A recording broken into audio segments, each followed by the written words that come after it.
ঈদের দিন আল্লাহ পাক রব্বুল আলামিন ফেরেশতাদেরকে ডেকে বলে, হে ফেরেশতারা বলো তো, কোন শ্রমিক যদি তার পরিশ্রম পূর্ণ করে তাকে কি পরিমাণ মজুরি দেওয়া উচিত?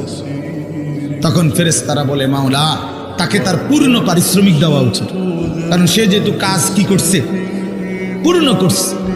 আল্লাহ পাক তখন বলে, ফেরেশতারা তোমাদেরকে সাক্ষী রেখে বললাম, আমার ইজ্জতের কসম, আমার মর্যাদার কসম, আমার এই বান্দাগুলো আমার রমজানের হক আদায় করছে, আমি তাদেরকে তোমাদের উপস্থিতিতে সাক্ষ্য রেখে আমি আমার এই বান্দাদেরকে মাফ করে দিলাম।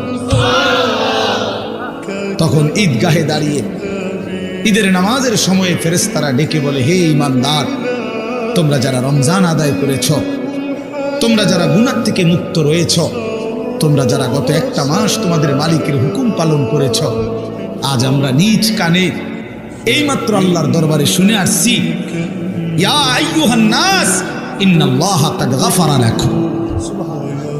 হে লোক সকল, নিশ্চয়ই আল্লাহ পাক, আমরা শুনে আসছি, তোমরা মাফ করে দিয়েছে। ফারজিউ রাশিদিনা ইলা রিহালিকুম, অতএব খুশি খুশি চিত্তে তোমরা ঘরে ফিরে যাও, যাও ঘরে চলে যাও। আজরাইল আসবে, আজরাইলের হাতে ধরা দিয়ে আমার জান্নাতে চলে আসো।